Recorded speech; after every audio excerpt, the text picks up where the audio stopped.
This is Pastor Marquise Franklin from New Creation Christian Center presenting to you a word for today by Annisfay. We pray that these short devotionals will impact your life. Now let's tune in. Hi, this is Annisfay with Word for Today. We are continuing our series on what a worship leader needs. And so right now I want to pick up where we left off from yesterday on a worship leader needs people. And I know in the day that we live in today, a lot of our musicians and singers who are just really good are not in the church ministering before the people of the Lord and before the Lord because due to maybe they have been hurt or they feel unappreciated. A lot of them, this is what they have been born to do, and they can't make a living in church because the church for whatever reason is not able to pay them a full-time salary to do that. I understand that completely. As a minister of music, I'd love to be paid a full-time salary, meaning I can make a living out of what the church pays me. But unfortunately, what we have a lot in our church is, and I shouldn't say unfortunately, but what we have a lot of volunteers in our praise and worship. And I thank God for these volunteers because even though they don't get paid, they love to do what they do. That's why they volunteer to do it. And as a pastor, I'd love to be able to pay my musicians and my singers a full-time salary. That's one of the things that I pray about every day. God bless the church so that we can have a full-time staff of singers and musicians, that every day we come together and we practice and we sharpen the gifts that God has given us so that when it's time to minister before the Lord with the people, we can go into that high praise and that deep worship.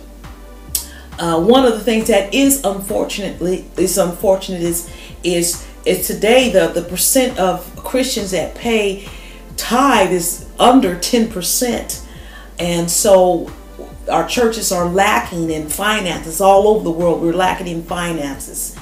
And I know so many people, not even in praise and worship, but a lot of people want to be full-time in doing ministry.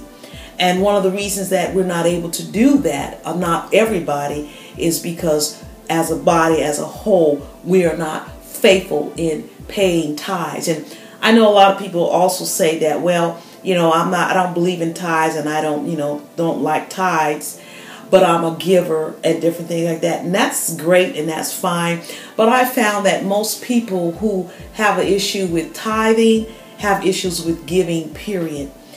To give $10 out of 100, well, that's not a big deal to them. To give $100 out of 1,000 is not a big deal to them.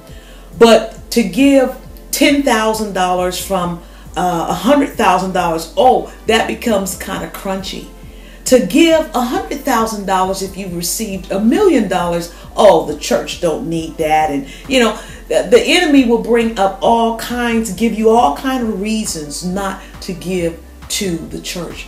But the true thing is this, that when God's people can be faithful in paying tithes and in giving and offerings, then the church really can function and flow as God intends it to flow. But enough on that subject. Back to people that love to sing and volunteers.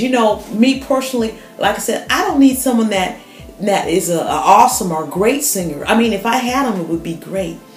I just need someone that can sing the key that I give them. If I'm playing in C and they can sing in that key and sing the harmony part, that's all I need, because I can train people to become better singers. All I need is musicians who will practice their instruments, because if they can play a little bit and if they practice, they can become great like that. I say that because I really never took lessons for playing the keyboard or playing any instrument, but whatever instruments I'm able to get if I can have an instrument in my house for over 2 or 3 months, I can play that instrument. Why? Because I will practice and practice and practice until I can get a good sound out of that instrument. So if you have a desire to sing, if you have a desire to play an instrument and you can play a little bit, hey, don't let anything discourage you. Use your gift for the glory of God. Now, tomorrow I want to talk about how important it is for musicians and singers to use their gifts in the house of the Lord. So tomorrow we will see you again. Let this word encourage you. God bless you. We pray that this message has encouraged you today. And we invite you to join us Saturday nights at 7 p.m. in the Emerald City Bible Fellowship building located at 7728 Rainier Avenue South, Seattle, Washington, 98118. Once again, that's Saturday nights at 7 at 7728 Rainier Avenue South, Seattle, Washington, 98118. If you have any prayer requests, comments, or questions, visit our website, newcreationwa.org. And on there, we have our links to our Facebook and Twitter sites as well. We would love to hear from you. God bless you.